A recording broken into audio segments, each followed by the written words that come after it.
자, 여러분들은 스스로 젊다 생각하십니까? 혹은 나는 이제 늙었다 이렇게 생각을 하십니까?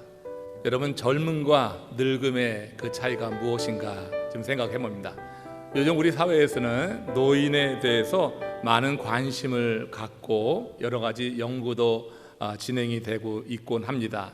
그거는 이제 많은 사람들의 평균 연령이 늘어나게 되면서 노인 인구가 많아졌기 때문에 나타나는 그런 자연스러운 현상이 되죠. 그렇다면 여러분들은 노인을 몇 세를 기준으로 해서 노인이다 이렇게 말하겠어요? 얼마 전에 우리 보건복지부에서 전국에 65세 되는 그런 분들을 대상으로 해서 이제 1만 명을 대상으로 설문조사를 했는데, 그 설문조사에서 노인의 실체 그리고 노인을 어떻게 보는가 하는 그런 문제에 대해서 83%에 달하는 사람들이 노인을 70세 이상을 노인으로 본다 이렇게 대답을 했어요. 그 설문에 응답한 사람들이 몇 세 이상이라고요? 65세예요. 예전에 65세면 다 노인이라고 했는데 이제 65세에 해당되는 그 연령층의 사람들은 자신을 노인이라고 보지 않는 겁니다. 이제 70세는 돼야지 노인이라 이렇게 불려줄 수 있겠다 이런 대답을 하고 있어요. 이렇게 여러분 나이를 가지고 구분하는 것, 이게 여러분 세상에서 할 수 있는 그런 방식이 될 테고, 그 나이 구분에 따라서 이제 우리는 그 노인들 대하는 태도에도 다른 모습을 보이게 될 겁니다. 근데 성경에 보니까 우리가 늙고 젊음이라고 하는 것을 육신의 연령을 가지고 나눈 것 같지 않다, 저는 그런 생각을 해요. 특별히 오늘 본문의 주인공으로 등장하는 이 갈렙의 삶을 보면은 이게 나이는 숫자에 불과하다, 그런 말씀이 정말 맞는 것 같습니다. 그러니까 이 갈렙이 85세인데 85세의 노인, 우리가 흔히 말해서 노인이라고 할 수 있고 노인 중에서도 노인인데, 그 갈렙은 그때 헤브론 산지라고 하는 가나안에서 가장 험한 산지를 달라고 요청하는 이 일 속에서 그가 하나님의 사람이었다고 하는 것을 우리가 생각해 보게 되는 겁니다. 결국 우리가 늙고 젊음이라고 하는 것은 내 사고의 지향점이 어디를 향하고 있느냐, 그러니까 내 사고의 지향점이 과거에 머물러서 미래를 향하여서 한 발짝도 나가지 못하고 창조적인 생각을 하지 못한다고 하면 그 사람은 나이에 상관없이 노인이다 이렇게 말할 수 있겠고요. 그 사고의 지향점이 이렇게 미래를 향하여 열려 있고 창의적인 생각으로 하나님의 뜻을 이루는 사람이라고 하면 그 또한 나이에 상관없이 청춘이라고 할 수 있겠다고 하는 것입니다. 오늘 이제 이 말씀을 통하여서 참된 그런 의미에서의 젊은 사람, 청춘은 누구냐, 하나님이 보실 때 정말 청춘으로 여겨주시는 사람이 누군가, 갈렙의 삶을 한번 생각해 보면서 이 갈렙의 삶을 통하여서 우리도 정말 이 젊은 삶을 유지하는, 젊음이 참 소원이고 다시 젊음으로 데려와시고 하는 그런 사람들이 많이 계실 텐데, 그런 분들도 오늘 말씀 속에서 정말 참된 이 젊은 청춘을 유지하는 시간 되기를 원합니다. 그럼 갈렙의 삶이 어떠했는가, 이걸 이제 살펴봐야 되는데, 갈렙은 어떤 삶을 살았기에 그렇게 사고가 미래를 향하여 열려 있고 항상 창의적인 생각으로 나아갈 수 있었을까? 갈렙은 하나님을 온전히 쫓았던 사람이다. 그러니까 하나님의 뜻을 온전히 쫓았다고 하는 것은, 하나님의 말씀은 늘 살아있는 말씀이에요. 그렇죠? 그 하나님의 말씀을 젊어서도 그렇고 85세 때도 그렇고 늘 그 하나님의 말씀을 쫓음으로 말미암아서 그는 항상 미래를 향해서 하나님이 심어주신 그 꿈을 이루는 그런 삶을 살았다고 하는 거예요. 그래서 40세 때도 젊었지만 85세 때도 살아있는 말씀이 그 삶을 이끌어 가기 때문에 이 갈렙은 85세의 그 많은 나이에도 불구하고 우리는 그를 하나님 앞에서 청춘이다 말할 수 있을 것입니다. 본문에 보면은 40년 광야 이 생활을 마치고 이제 가나안 입성을 하게 된 이스라엘 백성들에게 여호수아의 지도하에 따라서 지파별로 땅이 분배되는 그런 내용이 있습니다. 이때 이 갈렙이 여호수아에게 그런 요청을 했던 거예요.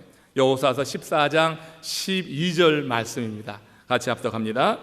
그날에 여호와께서 말씀하신 이 산지를 지금 내게 주소서. 당신도 그날에 들으셨거니와 그곳에는 아낙 사람이 있고 그 성읍들은 크고 견고할지라도 여호와께서 나와 함께 하시면 내가 여호와께서 말씀하신 대로 그들을 쫓아내리이다.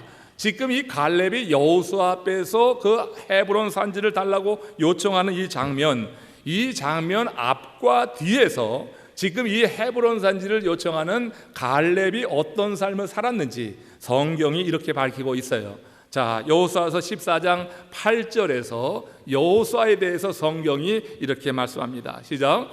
나와 함께 올라갔던 내 형제들은 내 백성의 간담을 높게 하였으나 나는 내 하나님 여호와께 충성하였으므로, 그러니까 12명의 정탐구 가운데 10명이 그 보고가 그 백성들의 간담을 서늘하게 했단 말이에요.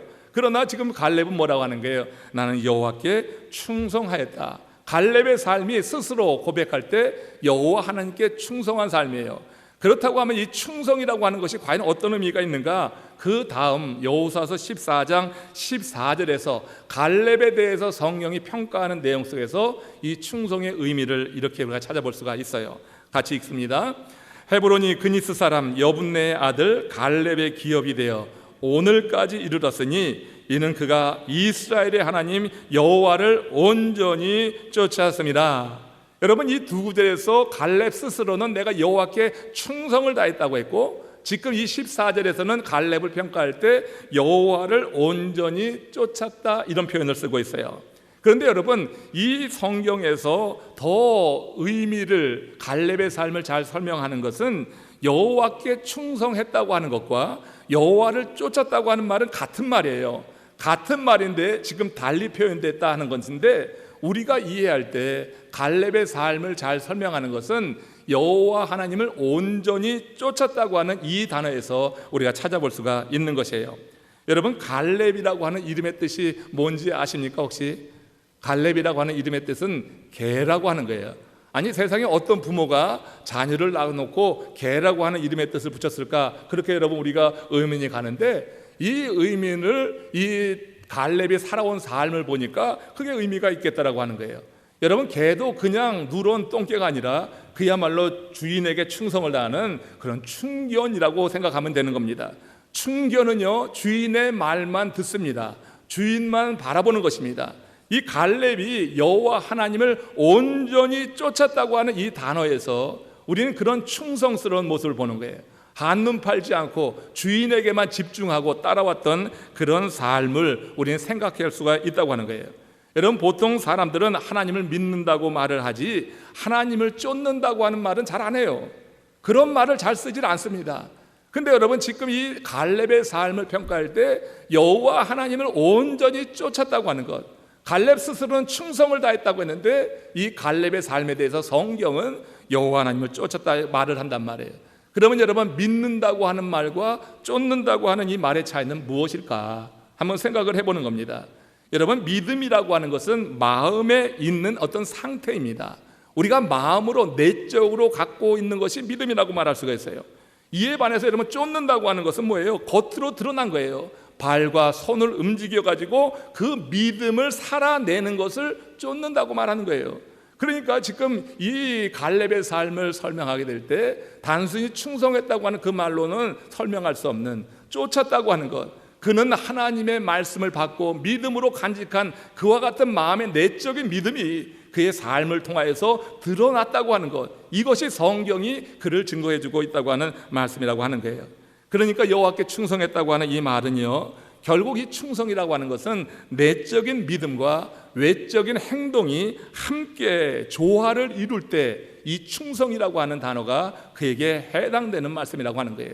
영어로는 fidelity라고 하는데, 내 내적인 믿음이라고 하는 것은 반드시 외적으로 드러난 어떤 삶의 모습을 통하여서 증명될 때 그 믿음이 온전할 수 있다고 하는 것을 갈렙의 삶을 통해서 우리가 알 수 있는 거예요. 여러분, 사람이 누군가를 보고 감동하는 것은 단지 그가 믿는다고, 내가 천국을 봤다고, 내가 정말 3층천에 올라갔다고 아무리 그런 영적인 말을 가지고 자신이 믿고 있는 내적인 그 상태를 말한다고 누군가에게 영향을 주고 감동을 주는 게 절대 아닌 것입니다. 결국 안에 있는 믿음이 손과 발을 통하여서 나타나서 어떤 열매가 맺어지고 그 사람의 헌신을 통하여서 그 공동체가 살아나고 그 모든 사람들에게 큰 감동을 줄 때, 그게 여러분 진정으로 많은 사람들에게 영향을 주는 믿음이라고 말할 수가 있을 것이에요. 85세의 갈렙이 헤브론 산지를 요구한 것은 자기 자신의 호의 호식을 위해서 요구한 게 아니에요. 아니 얼마나 더 살겠다고 85세 때 헤브론 산지 그것을 차지하려고 하면은 많은 그런 희생이 따라야 되는데 그걸 요구하겠어요? 이건 개인의 어떤 호의 호식을 위한 것이 아니라 하나님을 온전히 쫓아온 그 삶의 완성이라고 갈렙은 생각한 거예요. 하나님이 40세 때 그 비전을 주었어요. 하나님이 주신 그 비전 말씀이 있었는데 이 말씀이 완전히 완성되는 것은 이 헤브론 산지를 점령해서 이제 이 가나안 땅을 온전히 하나님의 나라로 세울 때 이루어진다고 하는 그런 비전과 믿음이 있어서 이런 믿음의 완성을 헤브론 산지 점령을 통해서 이루어진다고 하는 확신 속에서 지금 여호수아에게 그 땅을 산지를 요구하고 있다고 하는 거예요. 여러분 한번 확인해 봅니다. 여호수아서 14장 14절 15절 말씀입니다. 같이 합독합니다. 헤브론이 그니스 사람 여분네의 아들 갈렙의 기업이 되어 오늘날까지 이르렀으니 이는 그가 이스라엘의 하나님 여호와를 온전히 쫓았음이며 헤브론의 옛 이름은 기랏 아르바라. 아르바는 아낙 사람 가운데 가장 큰 사람이었더라. 그 땅의 전쟁이 그쳤더라. 여러분 지금 아르바가 아낙 사람 가운데 가장 큰 사람이었다. 10명의 정탐꾼이 본 것은 바로 이렇게 큰 거인 이런 사람들로 말미암아서 그 가나안 땅에 들어갈 용기도 갖지 못하고 그래서 부정적인 보고람으로 많은 사람들의 간담을 서늘하게 했습니다. 그러나 여러분 말씀을 받고 하나님 말씀이 이루어질 것을 기대하고 그 말씀 가운데 계속 살았던 이 갈렙은 지금 여러분 이 헤브론 산지를 요구했고 마침내 여호수아의 그런 제가하에 그 헤브론 산지에 있었던 이 사람들과 아르바 그 아낙 사람들과 전투를 벌여서 결국 그 산지를 점령하게 되는 거예요. 그래서 이 기업이 갈렙의 기업이 된 이후에 전쟁이 그쳤더라. 전쟁이 그쳤다고 하는 건 뭐예요? 하나님 말씀이 그곳에 다 이루어졌다고 하는 것. 가나안 땅이 이제 이스라엘 땅이 되었다고 하는 이와 같은 의미를 갖게 되는 거예요. 이렇게 여러분 우리의 사고가 젊었을 때나 나이가 들었을 때나 하나님의 말씀에 따라서 그 말씀이 지도하는 대로 내가 살아가고 있다고 하면 그 사람은 육체의 연령에 상관없이 그 사람은 청춘이다. 왜? 하나님의 말씀은 늘 살아 역사하는 생명 있는 말씀이기 때문에 하나님 말씀은 예나 지금이나 영원토록 동일하게 역사하는 말씀이기 때문에 그 말씀 가운데 사는 사람은 항상 젊은 사람. 왜? 하나님의 말씀은 항상 미래를 향해 있는 것입니다. 지나온 과거에 매이지 않고 미래를 향해서 좀 더 나은 삶을. 그래서 하나님의 사람들에게 최고의 날은 아직 오지 않은 거예요. 하나님의 사람들에게 최고의 날은 아직 오지 않았어요. 내일이 바로 최고의 날이 될 줄로 믿습니다. 하나님의 말씀이 우리를 그렇게 미래를 향해서 열어가기 때문에 그 하나님의 말씀 가운데 살아가게 될 때 그 사람은 연령에 상관없이 젊은 청춘이 될 수 있다. 저는 우리 교회 여러 성도님들이 청춘 되시기를 주의 이름으로 축원합니다. 집에 가서 보니까 우리 교회 상당히 젊었더라고요. 지금 여러분 한인교회들 많이 노령화되고 있습니다. 우리 교회는 다양한 연령층이 이렇게 모여서 하나님을 예배하고 있어요. 그냥 여러분 연령만 젊은 것이 아니라 아무리 나이가 젊어도 사고가 과거로 매여 있고 미래를 향하여서 도전하고자 하는 의식이 없다고 하면 그 사람 여러분 늙은이가 되는 겁니다. 우리의 사고가 미래를 향해 열려있고 창의적인 생각을 가지고 하나님 말씀에 붙잡혀 살아가게 될 때 우리는 참으로 청춘으로 하나님께서 언제나 쓰시는 그런 사람으로 준비될 수가 있을 것이다 하는 것이고요. 이 갈렙은 그렇게 하나님을 온전히 쫓았기에 그는 그 나이에도 젊은이다, 청춘이다 말할 수 있다고 하는 거예요. 또 하나 생각해 볼 것은 갈렙은 자신의 위치를 정말 잘 지키며 살았다고 하는 거예요. 공동체가 바로 서러기 오면서는 질서가 잡혀야지 됩니다. 질서는 하나의 스트럭처와 같은 것입니다. 큰 기둥과 같은 거예요. 이 질서가 무너지면 그 공동체는 와르르 무너지고 마는 거예요. 지금 여러분 이 갈렙은 여호수아와 함께 그 12명의 정탐꾼이 보고할 때 정말로 소수 의견을 냈던 사람이에요. 그렇게 여러분 많은 사람들이 간담이 서늘하는 보고를 냈을 때 그래서 그 영향을 받고 이제 이스라엘 백성들이 가나안으로 들어가지 못하고 광야를 40년 헤매게 되는데 여호수아와 더불어서 소수 의견을 냈던 이 사람, 그러니까 여호수아와 같은 동료란 말이에요. 동료인데 어떻게 지금 모세의 뒤를 이어서 그 자리를 차지한 것은 여호수아였단 말이에요. 자기는 아니라고 하는 거예요. 함께 어려운 길을 걷고 있었는데 그런데 여호수아가 모세의 뒤를 이어서 리더가 되었다고 하는 것을 한번 생각해 봐요. 그런데 여러분, 이 갈렙은 자신에게 주어진 그 위치를 정말 잘 지켰다고 하는 것을 우리는 생각해야 돼요. 사촌이 밭을 사면 어디가 아프다고 그래요? 너무나 잘하는 거예요.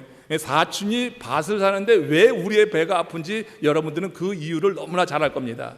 사촌이 밭을 사는데 우리가 여러분 기뻐하는 게 아니라 배가 아파요.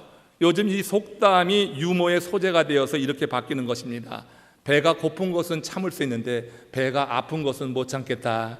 그러니까 나보다 누가 잘 되는 거, 특별히 함께 같이 동료라고 생각했는데, 같은 레벨이라고 생각했는데 그가 박차고 나가면서 프로모션을 거두게 되고 그의 인생이 펴지고 나는 계속해서 쭈그러 있을 때, 그때 여러분 이런 비교의식 가운데 얼마나 배가 아파요. 배가 고픈 건 참아도 그렇게 여러분 내가 뒤처지는 음으로 인해서 배 아픈 건 사람이 못 참는 그런 시절이 되고 말았습니다. 친구가 시험에 떨어지면 슬퍼요. 근데 시험에 합격하면 더 슬퍼요. 그 이유를 아시겠지요? 여러분, 그러니까 우리 주변에 한 사람이 더 잘 되는 것에 대해서 사람들은 그렇게 넉넉한 마음을 가지고 축복하지 못하고 시기하고 배 아파하는 것이 현실이라고 하는 거예요.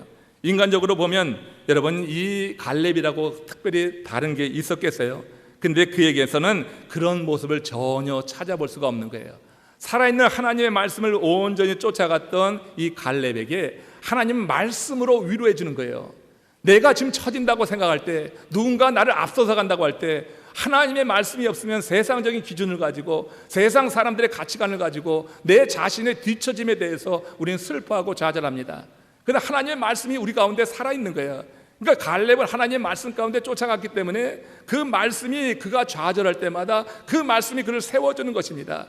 그리고 그의 인생에 하나님께서 꿈꾸게 하신 그 비전이 있기 때문에, 삶의 목적이 있기 때문에 이러한 상황에서 좌절하고 무너지지 않을 수 있었다고 하는 거예요.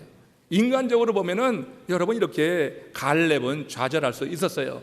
그렇지만 하나님의 말씀이 그를 지켜나갈 때 그는 이렇게 좌절치 않았고 자기의 위치까지 분명히 지킬 수가 있었다고 하는 거예요. 여호수아의 리더십을 인정해 준 거예요. 나랑 같은 사람이었는데 저가 먼저 나를 박차고 앞서 나가서 내 지도자가 돼, 내가 어떻게 저에게 고개를 숙여? 이게 아니었다고 하는 것입니다. 여러분, 이 여호수아는 그렇게 이 갈렙은 여호수아의 지도력을 인정하면서 그 앞에 그에게 이 헤브론 땅을 요청하는 것이 바로 그 증거가 되는 거예요. 그날에 여호와께서 말씀하신 이 산지를 내게 주소서, 이 산지를 내게 주소서, 그렇게 여호수아에게 요청하는 거예요. 그러니까 이것은 뭐냐면 지도력이 그 위에 있는 것을 인정한 그런 이유로 그 여호수아에게 달라고 요청하는 것이고, 당신도 들었지만 이 산지를 내게 주소서 요청함으로 자신의 자리, 그 위치를 지키면서 하나님의 말씀이 계속해서 이 갈렙의 삶을 이끌어가도록 그렇게 행했다고 하는 것을 여러분 기억해야 되는 것입니다.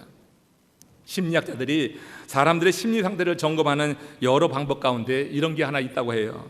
측정 대상자가 일정한 시간, 그 연설이나 대화 혹은 또 어떤 글에서 나라고 하는 단어를 얼마나 자주 사용하는가, 이것을 연구해서 그 사람의 심리를 파악할 수 있다고 하는 겁니다. 그 심리학자들에 의하면은 나라고 하는 단어를 자주 쓰는 사람은 자기 자신의 지키려고 하는 심리가 강하다. 아주 자기 중심적이라고 하는 거죠. 근데 이게 심리적으로는 상당히 불건전하다고 하는 거예요. 그래서 여러분, 한 예로서 저 세계대전의 주범인 독일의 히틀러는 53단어마다 한 번씩 나라고 하는 단어를 쓴다고 하는 거예요.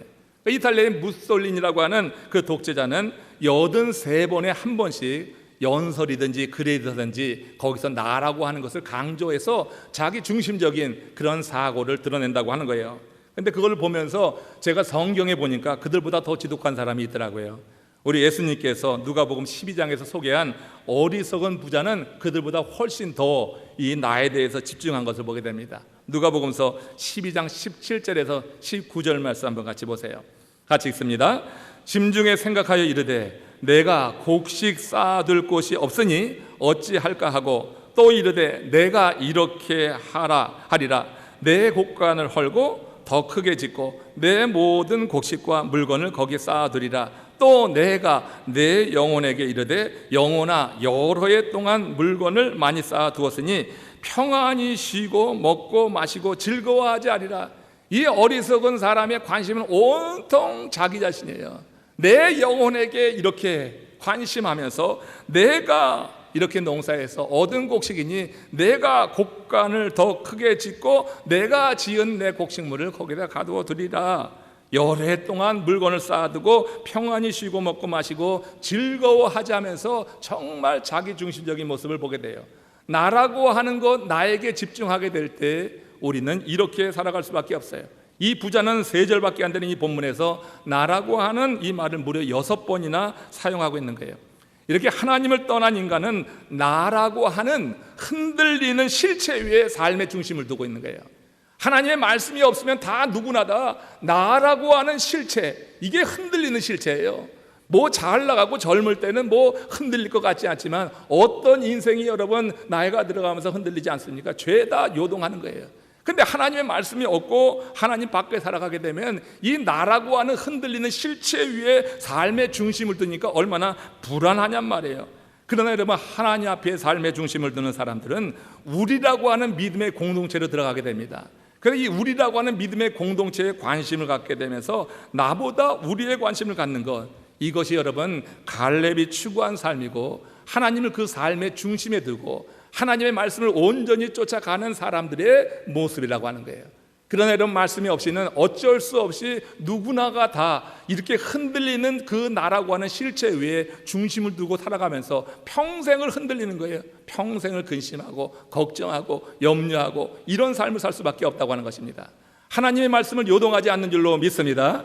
하나님이 요동하지 않기 때문에, 그래서 그 하나님의 말씀에 붙들려서 우리가 이렇게 살아가게 될 때, 쫓아가게 될 때 우리의 삶은 흔들리지 않는 그런 견고한 반석 위에 있는 삶처럼 될 수가 있다.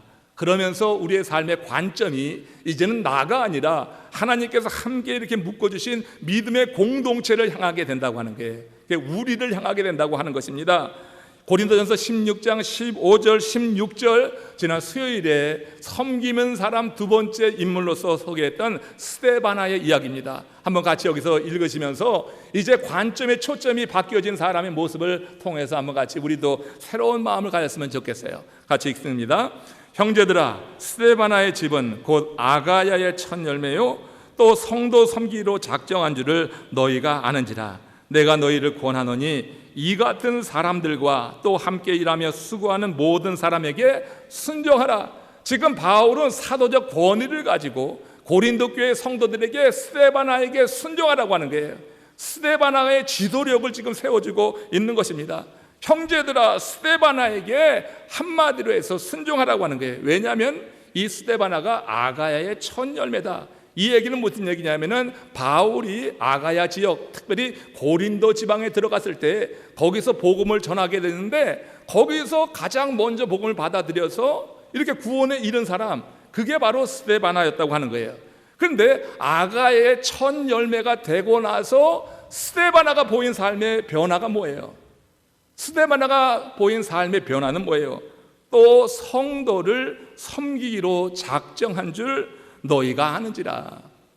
여러분, 우리가 작정하는데 이런 작정하는 사람들이 얼마나 되느냐고요. 우리가 뭔가를 하기로 작정할 때 이렇게 여러분 나 외에 하나님이 세워놓으신 공동체를 위해서 뭔가 작정하는 게 쉬운 일입니까? 근데 여러분, 구원받은 하나님의 사람 아가야에서 첫 열매가 됐던 이 스데바나는 가장 먼저 작정한 것이 성도를 섬기는 거예요. 그러니까 구원 얻은 증거는 뭐냐면 철저히 나 중심으로 그 흔들리는 실체 위에 살아가던 우리들이 이제 삶의 중심이 뭐예요? 이제 하나님께서 함께하게 하신 믿음의 공동체로 나가는 것이고 우리라고 하는 것에 삶의 중심을 두고 살아가는 이런 삶의 변화가 있더라고 하는 것입니다. 여러분, 성도 섬기기로 작정하는 것 정말로 아름다운 일이에요. 지금 여러분 이렇게 성도 섬기기로 작정한 이 스데바나에 대해서 바울은 아주 높여 세워주는 것입니다. 이와 같은 사람들에게 순종하라고 하는 게, 결국 여러분 교회의 리더십이라고 하는 것은 세상에서 배운 어떤 학력이나 세상에서 쌓아 올린 높은 산이나 명예나 권력이 아니다. 교회에서의 진정한 리더십은 섬김이라고 하는 거예요. 이 섬기는 이 사람을 교회가 인정하고 그를 알아주라고 또 이런 말씀도 하고 있어요. 이 스데바나를 알아주라. 그래서 이 스데바나에게 지도력을 부여돼서 그에게 순종하라고 하는 이 말을 보게 되는 거예요. 여러분, 섬김이 참된 교회의 지도력이 될 때 그 교회 안에 여러 사역이 정말로 모든 사람들이 기쁨으로 참여하는 그런 사역이 될 줄로 믿습니다. 우리가 이 섬김이 아니라 내 자랑이 될 때는 여기에 많은 문제가 발생하지만 정말 이 스데바나처럼 섬기기로 작정하는 이 모습 속에서 많은 사람들의 마음이 어떻게 해요? 감동이 있는 거예요. 그가 하나님께 충성하는 사람이구나. 저는 믿음만이 아니라 구원의 믿음, 감격을 가지고 정말 하나님을 쫓아가는 사람이구나. 손과 발을 통하여서 섬기는 거 아니겠어요? 믿음은 내 마음으로 믿을 수 있어요. 그러나 섬김은 저는 손과 발을 통하여서 그렇게 섬길 수가 있는 거예요. 이런 자에 대해서 지금 사도 바울은 그를 인정하고 있다고 하는 것을 생각해 봐요. 이 삶이 우리 주님께서 이 땅에 오셔서 사셨던 그런 삶입니다. 마태복음 20장 28절입니다. 같이 합독합니다. 인자가 온 것은 섬김을 받으려 함이 아니라 도리어 섬기려 하고 자기 목숨을 많은 사람의 대속물로 주려 함이니라. 이렇게 여러분, 우리 예수 그리스도가 이 땅에 오신 삶의 목적도 섬김이다. 그래서 예수의 제자가 되었다고 하면은 우리가 복음을 듣고 이렇게 열매를 맺은 그런 하나님의 사람이 되었을 때 우리가 할 수 있는 일이 무엇이냐? 그건 섬기는 일이에요. 이번에 여러분 엠마오 다녀오면서 많은 우리 성도들이 그 디사이플로 참여했던 분들이 섬기기로 작정한 줄로 내가 압니다. 섬기기로 작정해서 오늘부터 바로 섬김에 들어가신 분들을 제가 봤어요. 우리가 은혜를 받았다고 하면요, 은혜 받고 자기 혼자 영적인 유희 가운데 빠져가지고 그렇게 있는 거 아닙니다. 하나님의 말씀으로 우리 삶의 변화를 이뤘다고 하면은 손과 발이 분명히 움직여서, 그래서 여러분 성도를 섬기는 그런 일들, 여러 가지 사역이라고 하는 것이 다 성도를 섬기는 거예요. 이 섬기는 일을 통하여서 우리가 믿음을 갖고 있는 것을 이렇게 드러내고 증명해야지 될 것이라고 하는 거예요. 사람들은 누구나 인생의 무대에서 주연으로 서기를 원합니다. 사람들의 관심과 박수를 받기를 원하는 것이에요. 조연으로 사는 것을 자원해서 원하는 사람들 그렇게 많지 않아요. 세상적인 가치관에 사로잡히게 되면 절대 조연에 만족하지 못합니다. 조연에 있으면서 항상 불행하고 뭔가 불만족스러운 것입니다. 그러나 여러분, 하나님의 말씀으로 그 영혼이 새롭게 피조되고 하나님의 사람으로 거듭났다고 하면은 조연이든 주연이든 그 다음에는 큰 문제가 되지 않는 거예요. 세상적 가치에만 사로잡혔을 때는 누구보다도 먼저 앞서려고 하지만 하나님의 삶의 중심이 될 때는 조연이든 주연이든 그 삶의 가치관의 변화가 찾아들게 되면서 그저 성도들과 함께하는 이 모임, 그저 예배가 즐거운 거야. 함께 나와서 예배하고 같이 사역하는 것이 즐겁고 이렇게 보는 거지, 누가 주연이고 누가 조연이고 누가 엑스트라고 이런 거 따지지 않더라고 하는 것입니다. 진정한 섬김이라고 하는 것, 성도 섬기로 작정한 하나님의 사람들은 이렇게 삶의 가치관의 변화를 통하여서 진정으로 하나님이 기뻐하시는 아름다운 섬김 가운데서 내 믿음이 성장하는 거예요. 은혜 받고 섬기지 않고 믿음 자라기를 바라지 마십시오. 여러분, 잘하지 않습니다. 죄송합니다. 잘할 수가 없습니다. 은혜 받고 그래서 내 마음에 믿음에 들어왔다고 하면 반드시 섬김으로 연결될 때 그 섬김 속에 믿음이 자라가는 것을 보게 될 것이다 생각이 들어요. 갈렙은요, 평생을 이렇게 한결같이 하나님의 나라를 꿈꾼 거예요. 하나님 주신 말씀이 있어서 그 말씀 때문에 좌절하지 않고 그 말씀 때문에 동료가 이렇게 앞서가는데도 불구하고 그 말씀으로 인해서 자기를 지키면서 그렇게 살아온 사람, 이게 여러분 갈렙이었다고 하는 거예요. 그래서 그 생각이 항상 푸릇푸릇한 그러한 잎사귀처럼 청춘이었다. 그런 노인이 아니었다고 하는 거예요. 모세를 통해서 받은 이 말씀 때문에 그랬던 것입니다. 여호수아서 14장 9절 말씀입니다. 같이 합독합니다. 그날에 모세가 맹세하여 이르되 내가 내 하나님 여호와께 충성하였은즉 내 발로 밟는 땅은 영원히 너와 내 자손의 기업이 되리라 하였나이다. 갈렙은 가나안 정복의 완성이 헤브론 산지의 점령에 있다고 믿었습니다. 그가 헤브론 산지를 달라고 한 것은 다시 말하지만 개인적인 욕망이 아니라 하나님의 나라를 그곳에 세우는 거였고 믿음의 공동체를 세우는 것, 이것이 바로 그의 꿈이 되었기 때문에 이 말씀을 붙잡고 있었던 이 갈렙은 항상 살아있는 말씀 가운데 붙잡혀서 청춘을 살았다고 하는 거예요. 하나님 말씀이 우리 가운데 살아있으면 여러분 육신의 연령과 상관없이 여러분 모두 다 청춘으로 우리 하나님께서 봐주실 줄로 믿습니다. 이런 기대감이 있었으면 좋겠어요. 갈렙은 그래서 육체의 한계, 85세라고 하는 육체의 한계를 보지 않고 하나님과 함께하는 미래를 보면서 이런 선포가 가능했다고 하는 거죠. 여호수아서 14장 12절 다시 읽습니다. 같이 합독합니다. 그날에 여호와께서 말씀하신 이 산지를 지금 내게 주소서. 당신도 그날에 들으셨거니와 그곳에는 아낙 사람이 있고 그 성읍들은 크고 견고할지라도 여호와께서 나와 함께 하시면 내가 여호와께서 말씀하신 대로 그들을 쫓아내리이다. 이런 약속 있는 말씀을 붙잡고 있었던 이 갈렙은요, 그 가나안 땅에 정탐하러 들어갔을 때 그 땅 사람을 보지 않았어요. 그니스 사람, 그 아낙 자손의 거인을 보지 않고 지금 이 갈렙과 여호수아는 그 땅의 풍성함을 봤어요. 그래서 그 땅에서 나는 큰 포도를 가리켜서 뭐라고 하죠? 그걸 거봉이라고 해. 거봉이 거기서 나온 거예요. 그러니까 그 땅에서 생산되는 큰 거봉을 봤는데 10명의 정탐꾼은 뭘 본 거예요? 그 땅에 있는 이 아낙 자손 같은 거인을 본 거야. 여러분, 하나님이 약속하신 것은 거인이 아니에요. 하나님이 약속하신 건 그 땅이 젖과 꿀이 흐르는 땅이라고 하는 땅에 대한 약속이었어요. 이 젖과 꿀이 흐르는 땅에 대한 그 약속의 증명이 뭐냐면 거봉이에요. 여기서 생산되는 것은 큰 산출물이라고 하는 거예요. 근데 여러분, 약속에 대한 믿음이 없는 사람은 사람을 보는 거예요. 아낙 사람, 그니스 사람 같이 이 장대한 거인족을 보니까 그만 메뚜기 같다고 하는 생각이 빠져서 이렇게 백성들의 마음을 낙담시키는 일만 했단 말이에요. 교회에서 행해지는 아름다운 일들은 다 믿음의 눈으로 바라보는 이들을 통해서 이루어져 나가는 것입니다. 이 아낙 자손의 앞에서도 주눅들지 않고 거기서 거봉을 보면서 하나님의 뜻을 확인하고 하나님께서 이루실 일을 이게 분명히 마음으로 믿고 비전으로 삼았던 이 갈렙은요, 이렇게 젊음을 유지할 수 있었다. 여러분, 여기서 우리가 보는 표현을 봅니다.